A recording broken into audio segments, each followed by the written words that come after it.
there. Pardon me? You think Sweet come back after an interview with Rahm Emanuel? Absolutely not.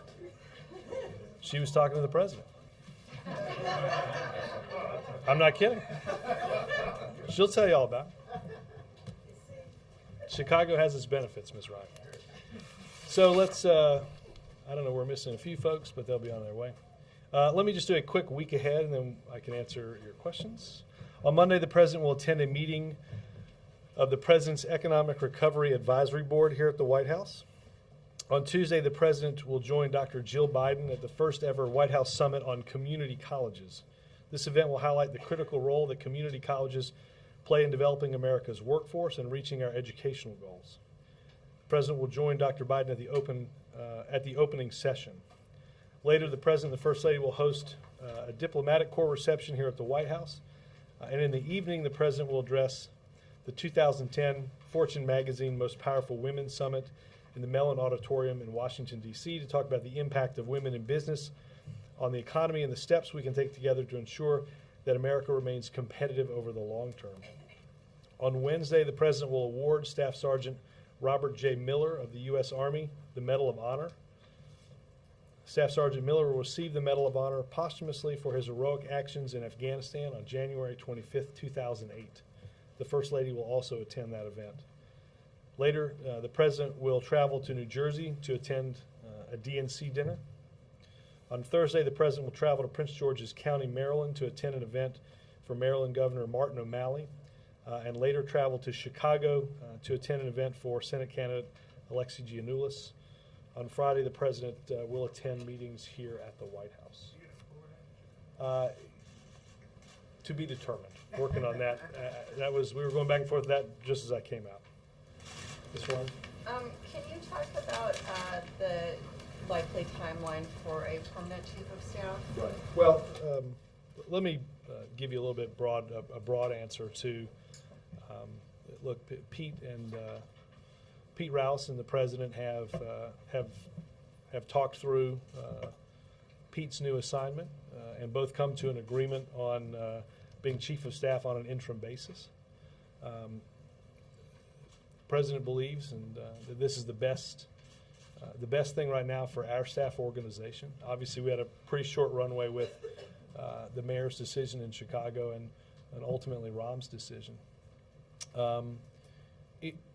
We were in the midst of, and Pete was in charge of, looking through a 2-year organizational review that, again, was in place before Rahm made any of his decisions and before the mayor announced his decision not to seek re-election. Again, part of the normal course of turnover here at the White House. So I would expect that nothing is likely to be decided on chief of staff for several months. Pete is, as I discussed yesterday, and I think many of you all have written, Pete enjoys the complete trust of the president. Pete has an important strategic sense that has been that he's used on Capitol Hill as chief of staff to Senator Daschle as both the minority leader and the majority leader. He has a keen organizational sense that will be invaluable here as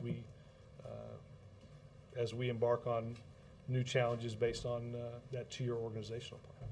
Does he not want to be permanent chief of staff? Well, again, that's something I think that he and the president are going to have to work through. But the president is pleased with Pete agreeing to do this, and I think they're both looking forward to the job. And is the president going to campaign for Rahm in Chicago or have any? I don't believe any. I don't have anything on that. I don't know the answer to that, to be honest with you. Obviously the president was. You've heard what the president said over the past several weeks, and what the president said today about Rahm and his next endeavors. Yes, sir. Will the president consider Pete Rouse as on a short list of candidates for permanent replacement? Absolutely. Does such a short list exist right now? Well, I look, Pete's again, as I mentioned, there's a reorganizational process that part of the natural process with turnover here that Pete's heading. But obviously, simply because Pete is the chief of staff, but only on an interim basis now, certainly does not preclude him being a permanent chief of staff at a later date. Okay, it's a completely different subject. Iraq, the main Shiite bloc in the Iraqi parliament has picked Maliki as their nominee for prime minister, which means he's on the way to controlling enough seats to form a new government. What's the administration's reaction to this development, which seems to open the way to breaking the deadlock in the forming of that government? And would there be a concern if there was not a Sunni representation? Well, look, obviously we are. This is a matter for a very young democracy to figure out. But as we were talking about this earlier today, and as somebody said, politics is breaking out in Iraq. This is what young democracies go through to form a government, a representative government of the people. So obviously we are helping and assisting in any way we can with this process. But these are decisions that have to be made by the Iraqis. Does the administration want to see, as it has said before, a broad-based Iraqi? Absolutely. Look, there's. I think a government that represents everybody is what is what everybody here is focused on. Yes, sir. Bin Laden has a new tape out. It's one in which he calls on Muslims to give charity to victims of the Pakistani floods. This new approach, this new kind of message that he's been putting out, comes at the same time that officials are worried about a Mumbai-style attack being plotted by Al-Qaeda. I was just wondering if you guys had any comment on the new tape, on any comment on his new propaganda effort. No, look, I don't have anything specifically on the tape. Obviously, our government has done quite a bit in terms of aid and help in what were obviously very tragic events and tragic floods in Pakistan. We understand that is an important part of our bilateral relationship, ensuring that assistance. I don't want to get into threats and what have you, except to say that obviously the president is updated and has been an active participant in meetings. He's an active participant in meetings every week, dealing with whatever information we have, and insists on that information being shared and ensuring that every department has whatever it may or may not need to deal with the crisis. And then on Pete Rouse, I'm wondering first of all if you could talk about or explain why he's a registered voter in Alaska. He's not. He's not a registered No, voter? he's a registered voter in the District of Columbia. He did vote absentee ballot in Alaska in 2008. I can check on that. I know, I talking to Pete yesterday, he voted, I don't know who, but who he voted for, but he voted in the mayor's race here. Okay. And Governor Palin, former Governor Palin, has insinuated that she suspected Rouse was part of a plot against her. She wrote about this in her book. She's tweeted suggestions about this recently. I was just wondering if you guys have any comment on that. No, I mean, it's a fairly silly accusation that is baseless. So he had nothing to do with any of the attacks. Okay, thank you. If I could Yes, follow up on the Bin Laden tape, does the administration believe that the tape is authentic, that is a message from Bin Laden? I'm responding to the reports that it is. I have not I've not seen the back and forth on authentication. And what does the administration think about the fact that this is not a message calling for jihad, but rather talking about the need for relief, whether it's famine or poverty or the Pakistani people that... I think this is not addressed at one person, but as we have said, and as the president has said on multiple occasions, I don't think it is lost on the greater Muslim world that those that have perverted that great religion have harmed and killed more of their own religion than of anybody else. I think that speaks volumes, and maybe their new tax speaks volumes of the fact that that they're very much losing the battle for hearts and minds among the Muslim people. And just to follow up on Iraq, the Washington Post reports it's 208 days that they haven't had a coalition, have not been able to get a coalition government together. Is there any concern that there is going to be a threshold, a timetable in which the Iraqi people are going to give up on the process, are going to feel as if the election wasn't worth it? No, because look, obviously there's a functioning caretaking government that makes governmental decisions. But look, these are the pushes and pulls that a young democracy goes through. I don't think anybody is under the illusion that democracy is just an election. Obviously, not only is there an election, you get to formation, but there's formation and then there's governing. So this, I think, is just what young democracies go through. Obviously, we have spent quite a bit of time, and the vice president in particular, in doing what we can to assist that process. But we understanding that the Iraqis and the Iraqis alone need to make these big decisions. Yes, sir. Robert, thank you. On Pakistan more broadly, you've got the recent missile strike that has caused so much difficulty. You've got the floods that have caused so much instability. You've got reports that the military may try to install a new president. Are we at a point or near a point of crisis in Pakistan? Is the administration ready to sound the alarm here, or are these reports overblown? No, look, I would say, Chip, that obviously we are all understanding of Pakistan is located in a dangerous neighborhood. Obviously, everybody understands the concerns that we have, and now the concerns that the Pakistanis have in dealing with extremists in lawless areas. Pakistan is an important strategic partner and a key ally to the United States. We believe that the government of Pakistan is committed to democracy and to the preservation of civilian leadership, obviously, which we believe is tremendously important. Look, you mentioned a series of events. We will continue to work with our ally in ensuring we can do whatever is possible to assist them in their fight against those extremists that, again, not just threaten us, but threaten the existence of their own government in Pakistan. Has the administration sent any signals to Pakistan about these reports that the military may try to? Let me check and see what specifically.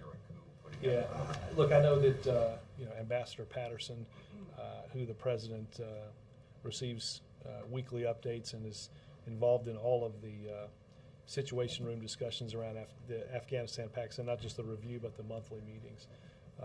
Let me see if there's anything that she or the State Department have in terms of specific recent dialogue with the Pakistanis. On Pete Rouse, is he actually going to move into Ram's office? Yes. Yes. Sounds pretty permanent to me. Yes. It's pretty awful. Yeah. I mean, he could stay in his office and use that as a conference room, but by moving there, is that sending a signal that he's going to be around? Room, but, he's going to be around a while? Well, look, Pete, I mean, Pete may just, regardless of whether the timeline is for several months or several years, Pete's the chief of staff. I've worked with Pete since 2004. I've known him longer than that. There isn't anybody in here that doesn't have a tremendous amount of respect for him. I tell you, one of the great testaments to Pete, if I can share a little aside of who he is as a person, I went to see Pete right before this on a couple of questions I had, and there were younger staffers that wouldn't necessarily always be seated in the chief of staff's office. And that's not a knock on any chief of staff. It's a busy job. Pete prides himself on the mentoring of young staff. And I remember when Pete and I worked together in then Senator Obama's office in early 2005, there was a steady stream of these young staffers coming in and out of his office because he'd committed in a big Senate operation in Senator Daschle's office, who'd lost re-election, to do everything he could to find every kid that worked for him the next job.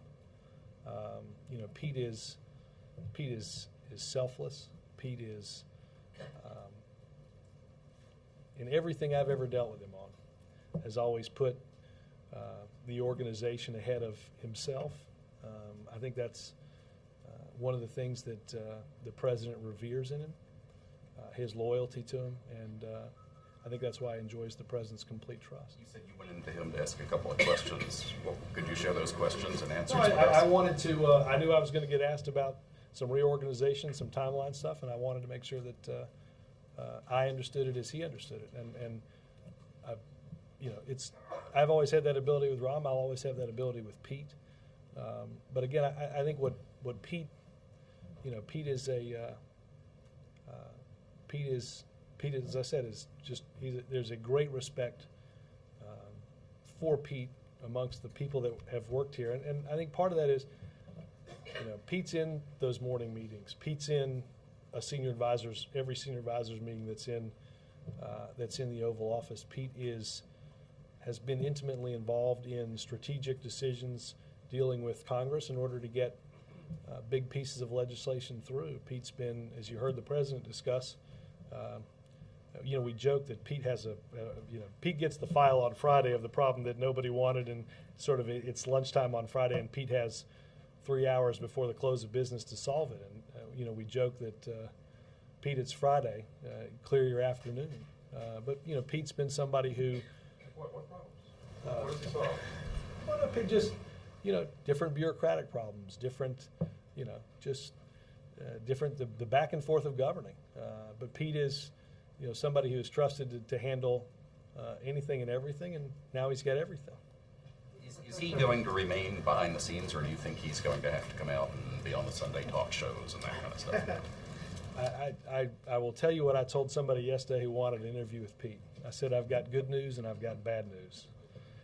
I said, the bad news is Pete won't be doing an interview with you. I said, the good news is he won't be doing an interview with anybody else. So you won't get scooped. Look, Pete's a behind-the-scenes guy.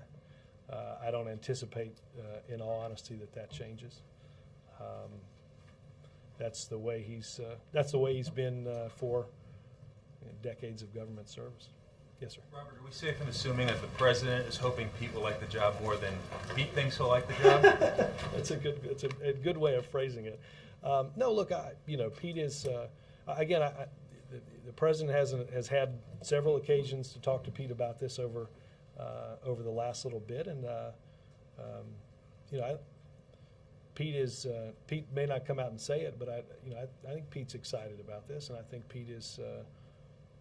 Given his strategic sense and his organizational sense and his trust in the trust the president has in him, I think he's perfectly situated and capable of doing a great job. And we'll all help him make sure that happens. Is it fair to say that part of today's event was a public endorsement of Rahm's campaign for mayor? As I said earlier, the president, I think it's pretty well known how the president feels about Rahm and how he feels about his ability to make some tough decisions and govern a city like Chicago that's going to have some tough decisions to make. I think it was testament to the service that Rahm has provided the president, that he's provided us, and has provided this country in serving this president. That I think he deserved everything that was said today. We have. As I've said before, we begin each day and we end each day as the president does usually in his office, and he has been a tireless advocate for this president and in getting done what this president wants to get done. I have no information on political endorsements, but I think you know how the president feels about Rahm and his ability to do the job of mayor of Chicago. Any concern about alienating other longtime friends, supporters in Chicago who want that job as well? Well, I don't doubt there's a lot of people that have gotten dressed over the past several weeks and looked in the mirror and saw the mayor. Look, again, I think the president's words were fitting of the service that Rahm has provided to him, to the staff, and to the country over a pretty tumultuous 20 months. Rahm gave up. I mean, Rahm did not come to this. Some of us were on. I mean, we were on the campaign, and the next thing we were likely to do was to come here. And Rahm wasn't on that track. Rahm had to give up and sacrifice a lot, as you heard the president discuss today, not just personally, but obviously what his family had to give up. And I think the president is remarkably grateful for that. Quick one on another topic. Sure. You've got a stimulus report coming out today for TV folks. Could you talk a little bit about what the report suggests to you and what you draw from it? Yeah, well, look, the report is going to discuss a couple of things. First and foremost, that, and the president was briefed on this at the Economic Daily Briefing yesterday, along with a report on AIG and TARP, and that is we've met the legal deadlines that are set out in the law, that Congress set out in the law. We met our own deadline for ensuring that the money that was appropriated was gotten into the economy. We're on track to create the jobs. We've said that, CBO's said that. We're going to discuss a little bit about the importance of what the Recovery Act has meant to increased economic growth, to job growth, and I think also two other things. One, that I think the number was 0.2% of their. If you look at the number of projects and the number of complaints, it's about 0.2%. I don't think that amount of funding has ever been spent with less complaint than what you're seeing, and I think there's a practical impact as well in what you're seeing that Republicans proposed in their pledge. It guarantees rolling back what is left to be spent in the Recovery Act, will stop important projects dead in their tracks, like clean energy projects. It will stop tax relief for 110 million Americans. And for folks that talk about not wanting to raise taxes, that's exactly what that pledge would do, and make some tough cuts in programs like education that we know are so incredibly vital for preparing the students of today for the jobs of tomorrow. Has stimulus been a success? And if so, why doesn't the American public seem to grasp that? The stimulus has been a success. It's created jobs. It's created economic growth. It has turned our economy from one, as you heard the president discuss today, in the close to slipping into the brink of another Great Depression, into one that is moving in the right direction. I think there's no doubt that people are and are right to be continually frustrated by the fact that our economic progress, though headed in the right direction, is not fast enough. And we'll continue to do what we can to strengthen that recovery. Yes, ma'am. When did Ron tell the president he's leaving? I believe, what's today, Friday? I believe he told them officially on Wednesday. I will say this: they have. This is Rom's next steps in his decision is something that obviously he and the president have talked about since the mayor surprised everybody, including the president and Rom, in making his announcement not to seek re-election. Okay, and you've been quite effusive about Pete Rouse, but to those who would say this is a White House that fears outsiders and is too insular, and the choice of Pete Rouse just demonstrates that. What's your response? I will say this. I think if you look, I don't know the exact date in which Mayor Daley said he wasn't running for re-election, but it's an awful short period of time to bring somebody in midstream to do that job. I think Pete will take over some functions that Rom has had, but Pete has had overlapping functionability in the chief of staff's job for quite some time. I mean, to get to Rom's office, you walk into a set of offices where if you turn one direction, you end up in Rom's, and the other direction, you end up in Pete's. So I think I think Pete's well suited for that. There was a government study revealed today about human experiments done on Guatemalan citizens in the 1940s. Secretaries Clinton and Sebelius have apologized. Has the president been briefed? What's his reaction, and would he add his apology to that? The president has been briefed. Obviously, this is shocking. It's tragic. It's reprehensible. These are, I know there was a briefing call that was done on this out of the Department of State. This is, it's tragic, and the United States, by all means, apologizes to all those that were impacted by this. The president is slated to call the leader of Guatemala later today and personally express that apology. It happened in the 1940s, but does it hurt America now to have a story like this come out? Well,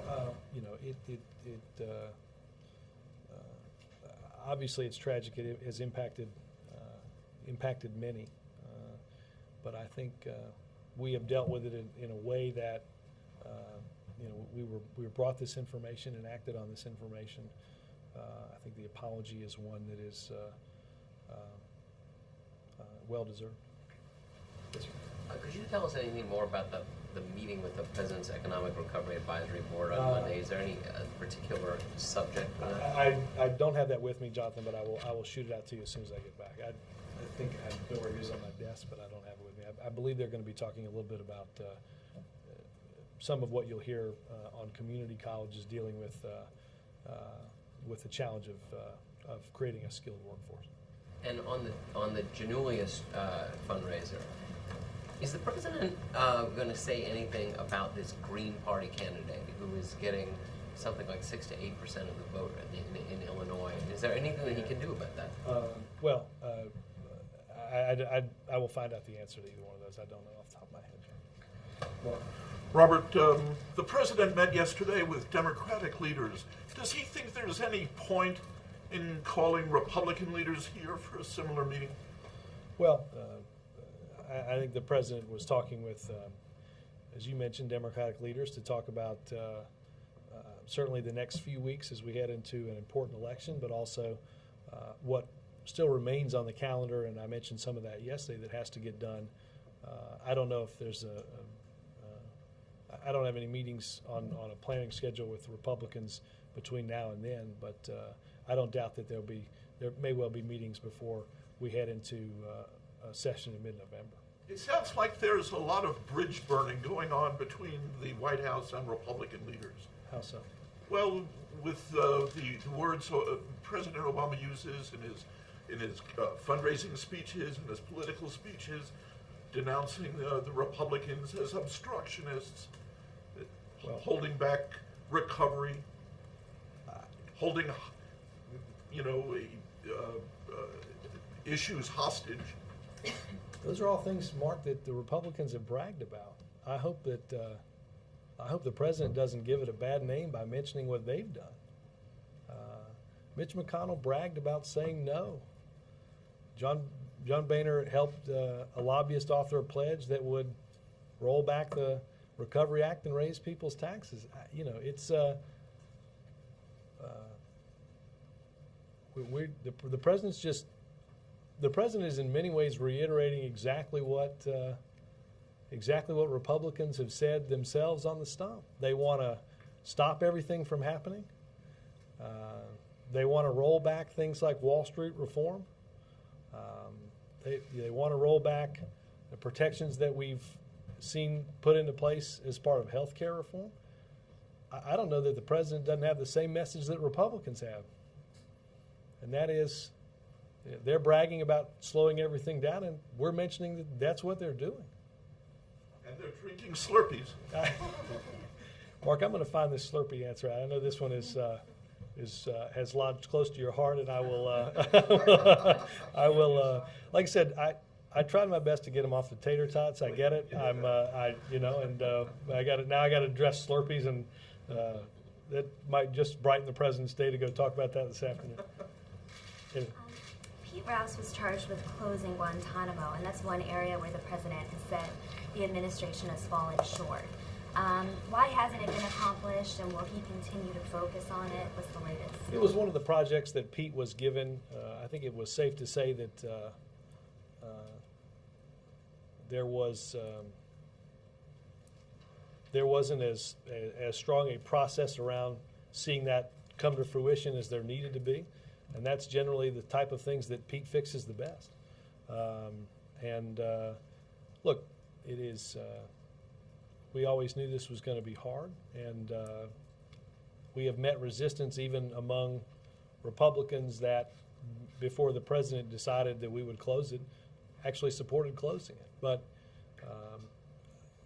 I'm not sure Pete will have this directly in his portfolio, given the fact that now Pete has a little bit in every portfolio. But Pete was brought in to create and ensure that we had a good process around that, and I think it's worked much better since. Is there a lot of regret about not being able to finish that task? Well, I don't. The door's not closed on finishing that task. That is, if you ask counterterrorism experts, if you ask our commanders in the field, they'll tell you that that Guantanamo Bay prison is a recruiting call that echoes around the world for extremism. It is used in recruiting new individuals to that effort, and the president remains committed to ensuring that they will soon not be able to do that. And counterterrorism officials say they believe Osama bin Laden was involved in this latest terror plot on European cities. Do you know anything about that? Again, I'm not anything that I'm going to discuss publicly. Yes, I think you said the president was briefed on TARP as well as the Yes. stimulus. Yes.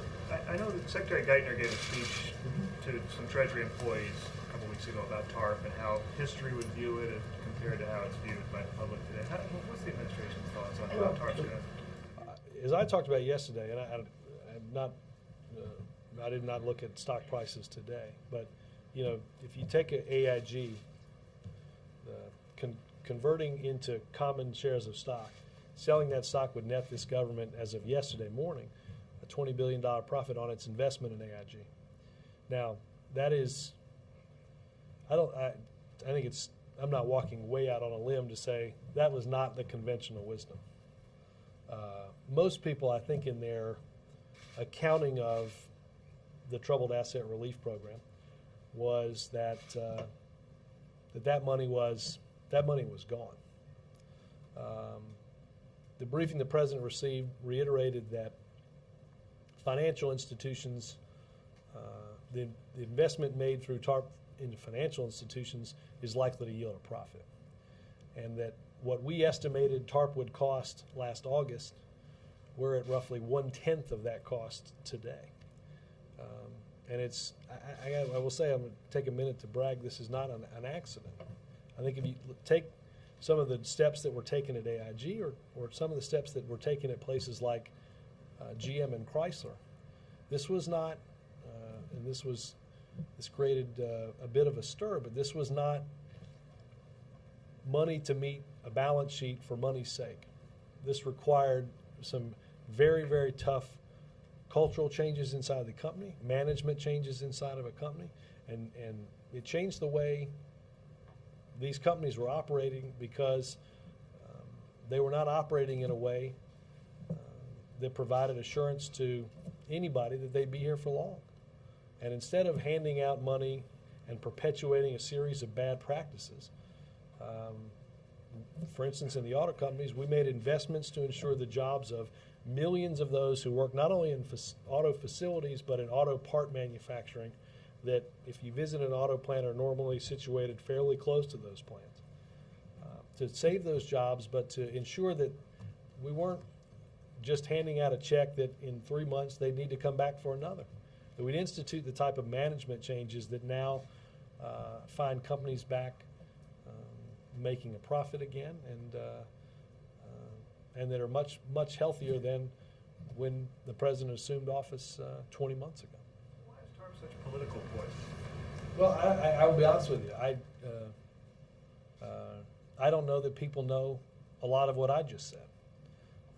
I don't. Will help tell it. I hope everyone will too, because it's not the conventional wisdom. AIG alone was, as like I said, that most people put on the tally sheet, just put 180 billion in that column over there because you'll never see that back. Now we know again, it will take some time to sell the common stock. I don't want to say that this is something that's all going to get sold tomorrow. Obviously, it's a pretty big chunk of money, but I think we're likely to end that with a profit. I saw a release before I came out here on shares of Citigroup that netted a profit. And that's because we've taken important steps to ensure the management changes, but also to create an economy where companies like that can function and make a profit. Yep. So that AIG and Citigroup are doing well, does that suggest that they would have done well anyway, and that they didn't need necessarily to be bailed out? Well, let's understand with GM and Chrysler, without government help, you'd go see a new GM and a Chrysler somewhere in the Smithsonian. AIG, again, was a very successful insurance company that somebody had the bright idea of attaching a hedge fund on top of, which turned out to be a $180 billion bad decision. So I do not think that left completely to their own devices, these companies would have necessarily seen a turnaround. I think there's some important management decisions that we impacted because of that investment. And because of that, we see companies that are moving in the right direction. You see taxpayers that will recoup their money and then some. I think that's an important story for everybody to understand. Yes, ma'am. Could you just, going back to Rouse a little bit, could you talk a little bit about how you see the White House changing with Rouse in place in terms of strategy or culture or atmosphere? Well, look, I think as the president mentioned, there's no doubt there's a personality difference in Pete and Rob. That's the understatement of the day. That having been said, look, again, Pete's been very involved in this organization with this president since late 2004. Pete was, I remember having dinner with Pete and the then Senator-elect Obama, and the president said, "There's 2 lists for chief of staff in my Senate office. You're the only name on one list, and there's a bunch of names on the second list." Pete has been an important part of this for more than 6 years. He's been involved in a lot. That's almost everything that's happened here: the strategic, the tactical. So I think in many ways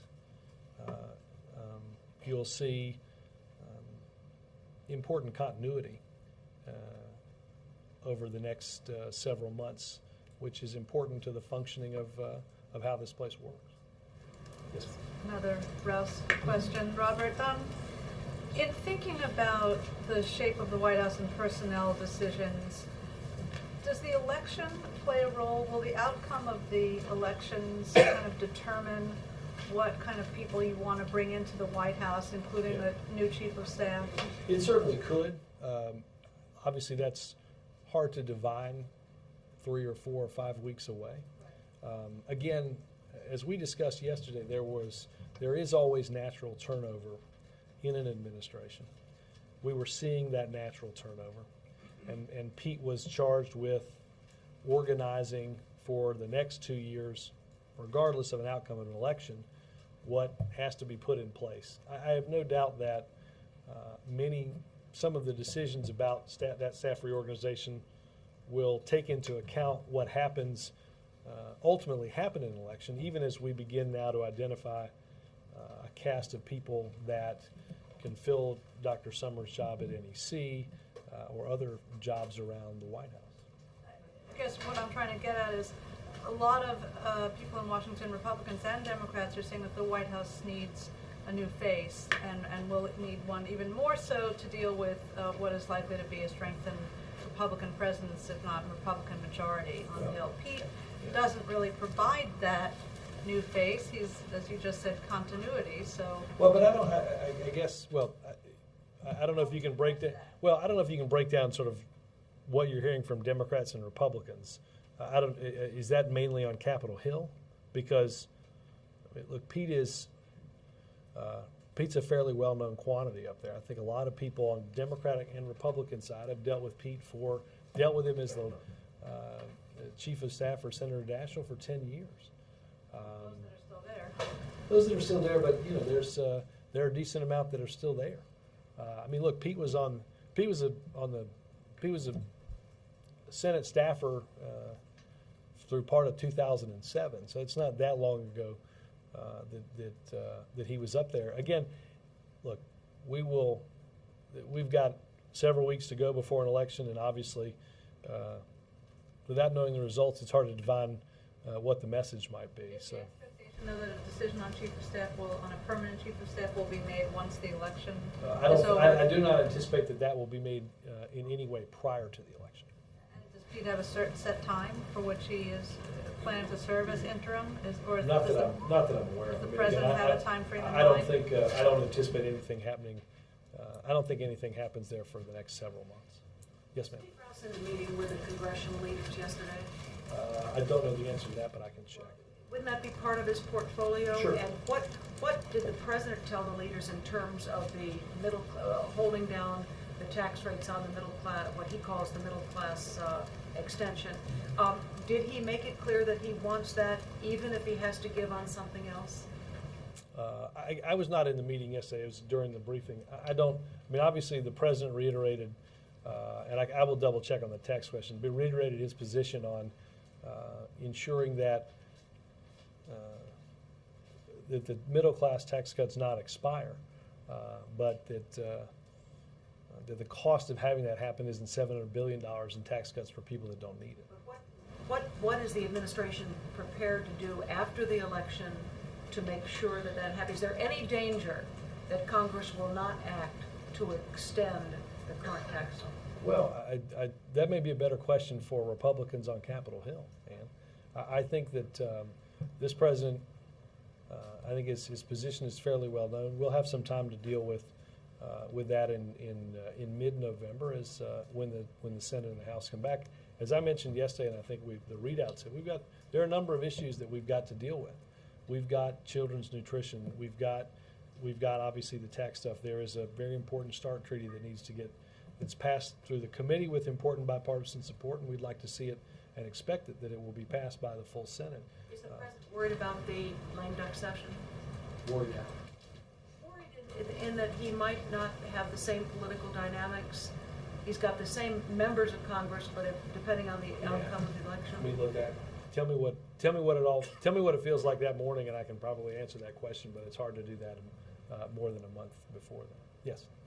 Thank you, Robert. Two questions. One, at this United Nations meeting last week, Prime Minister of India was not among the world leaders because he was preparing for the president's visit to India. What India is expecting from the United States or from President Obama's visit to India is that India's seat on the United Nations Security Council, that India deserves to be the world's largest democracy on the United Nations Security Council. But what does you think United States or President Obama's expectation from India as far as war in Afghanistan and also situation in the region? Well, look, obviously, it's a kind of a series of broad questions. I don't have anything on the Security Council stuff. Well, obviously, I anticipate that the world economy and our bilateral business relationships with India will be an important aspect of that trip. And from a security standpoint, obviously, Afghanistan and Pakistan and how that is all interrelated in that area of Asia, particularly with India, will be a big focus of what the president discusses with the prime minister then. And second, as far as Osama bin Laden's state is concerned and situation in Pakistan, we have not seen anything in the last couple of years, videotapes from him anymore, only the audio tapes once in a while. And also situation in Pakistan is really pretty bad because the flood came in a massive way, so did the corruption, and people of Pakistan are now fed up with the present government, I and don't military think that- might come I back doubt there. I doubt they'll be comforted in getting the aid that is necessary from somebody that is not showing their face to the world. I think they'll be comforted by the relationship, the bilateral relationship they have with this country that has no problem standing up here or standing up anywhere in the world and pledging our commitment and assistance to help its people in a tragic time. Glenn? Robert, you mentioned that there was a short runway for Ron to depart the White House. Is he going to be involved on a continuing basis in any decisions, consulting with the president, and will he retain his security clearance? I honestly don't know the answer to the second one, Glenn. I can, I will try to find out that question. Look, in terms of, I think the president will always listen and listen to the insightful and candid opinions that Ram has shared with the president and with staff here for 20 months, as you heard him say. Look, Ram's going on to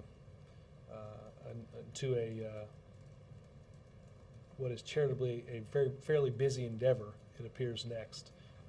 So my guess is that his focus will be on that, as it should be. The president has, I don't want to take anything away from what the president said in terms of the friendship that he shares with Ram and what he's meant to the staff and what he's meant to this president in getting things done. I will check on security. I honestly have no idea how that works. And you mentioned that he's going to take over Ram's office. Does he inherit the people tracking system? Didn't Ram have like a staff tracking system that It usually involved yelling, but I don't know what. Where is so and so? I don't know if that was a fancy intercom that Ram had installed or whether it was. No, I will. I was going to say I've neither a bracelet on my ankle or on my wrist that would denote my current location. But look, we as I said, it's a group of us that start every day in that office, regardless of who that person is. We'll be there Monday morning at 7:30, as we have every day for the past 20 months, and we. His day today? In other words, is today his last day, or is it Sunday, or what is actually affected? I believe today's his last day, and I think there'll be some a little celebration for him later today, up in the residence, and before we finish. The fish was Austin's idea. It was it stunk, but it was quite a funny way to. For two people from Chicago to say goodbye. Where is it now? It's the special at the menu. On the menu it said, I think it said, eat. I think it said, I'm not responsible for this joke. I'll give credit to John Favreau. It was supposed to be East meets West fish tacos, and John said that they'd already updated the board to East meets Midwest fish tacos. $10.95. I have not eaten yet, and it will not be the fish tacos. Go ahead. So, Robert, since you're saying that this departure is part of the natural rhythm of history here at the White House, are people casually talking to the president now about the possibilities of departures beyond, this situation? Are yourself and others possibly talking about, I'm going to stay or I'm going to go? Casually. I certainly have not had that conversation with the president. I don't know, honestly, April, if others have. Again, it's hard for me to deliver that answer, not knowing honestly what other people have talked to the president about. I will say this: look, obviously it's a day of kind of extraordinary staff changes anytime a chief of staff comes and goes, but the to-do list that we have today, that we have Saturday and Sunday, will be largely the same that we have on Monday. So in many ways, I don't see operationally a lot changing. We don't, we have the same series of challenges and that are before us. Well, in other administrations, they would send out a message, now is the time, if you're ready to leave, you need to make your decisions known. Is this that time here in this administration? Well, again, April, I think each individual has to, individuals themselves are going to have to make those decisions based on their individual circumstances. But organizationally, Yeah. is this that time? Well, I think naturally it is. I have not seen or heard a broader call for making a decision. Look, I don't think honestly you need an email or what to understand that there, as I've characterized it, I think there's a very natural cycle to this, and 2 years is in many ways a breaking point in that cycle. And also, following up from my question to you yesterday, I asked about the protests this weekend, and I know that civil rights leaders have been talking. I know that civil rights leaders have been talking to people here at the White House, staffers here at the White House, about the event this weekend. And you addressed the issue of the economy, but you never specifically addressed the protest itself. Could you talk to me about the protest? Well, look, I don't honestly know that that's going to broadly, April, change my answer from yesterday. I think we have gone through the most tumultuous economic time for virtually everybody in this country. Historic depths of job loss, of economic retraction. It is important to note that we are heading now in a different direction. We are making progress. The economy is strengthening. Is it strengthening as fast as we would like it to? Of course not. But at the same time, we weren't under the misimpression that somehow taking a job loss from adding the job loss and recessions in 1981, 1991, and 2001 was somehow going to be easy, since if neither of those three was easy to get out of, how would adding all of them together be easy to get out of? It's going to take some time. The economy has gone through some very deep and fundamental shifts.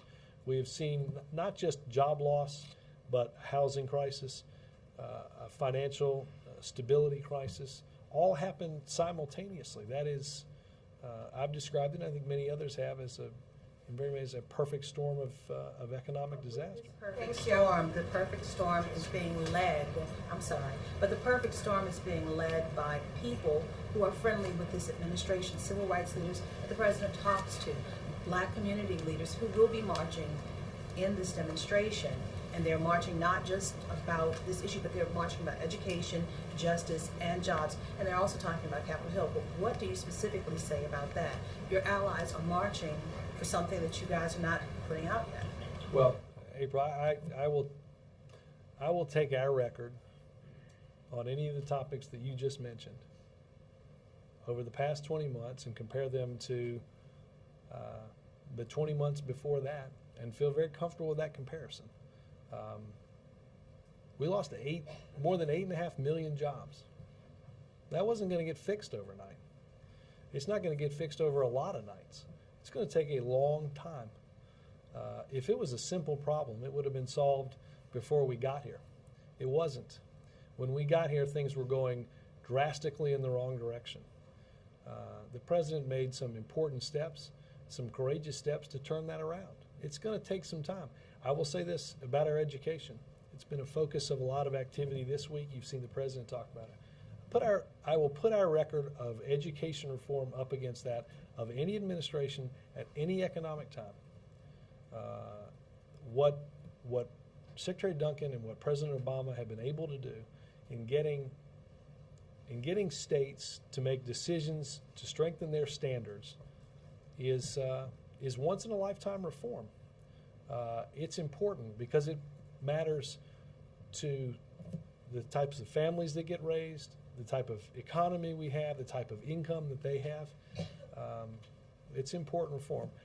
Bill handed me a note, Glenn, that says Rob will not maintain his clearance, security clearance as of departure today. So no more Secret Service either, as of departure today? Not that I'm aware of. We Google that too. Sorry. I'll take one more, Bill, and then I'll Stephen. Yep. Robert, on the midterms, the president, the last couple of appearances, has talked about the enthusiasm gap. Does he believe in an enthusiasm gap, and is he worried about it? Well, I think anybody that reads a poll can know that if you look at some polls, there are some Republicans are more excited about the upcoming elections than Democrats. I will say, if you look at, the NBC poll this week showed a lessening in the generic ballot and a lessening in that enthusiasm gap as well. So his message to independents and Democrats about the midterms who might be inclined to sit it out is what? Get involved. It's too important not to. Everything they care about is at stake. The direction of our economy is at stake. The direction of our foreign policy is at stake. People have an important stake in the outcome of this election. Stephen? Yeah, it's been a week since the president gave his speech at the UN, focusing a lot on the Middle East. Could you talk about what he's been doing personally since then to try to keep the talks going, and whether there was a letter to Netanyahu, a memo, or whatever? Have you been, willing to lay out to the Israelis, particularly what kind of incentives they could expect to see for concluding a deal? I will say this. Obviously, our special envoy George Mitchell has been in the region over the past several days. Met with Abbas, met with Netanyahu, met with the parties. We were disappointed at the news of the expiration of the moratorium last Sunday. That does not, though, dampen our resolve to continue to move this process along. The parties that came here several weeks ago came here and demonstrated a genuine seriousness in getting something done. That remains our mission. The president had a meeting right before I came down here, was meeting with Secretary of State Clinton to get an update from the region. She and Special Envoy George Mitchell are point on our negotiations, and we understand that there will be hurdles along the way to a comprehensive and important peace. We will seek to get over each one of those hurdles as they come, and keep the direct talks moving along with the sense of purposefulness that we witnessed here and have witnessed in subsequent talks. Thanks, guys. Have a good weekend. Thank you.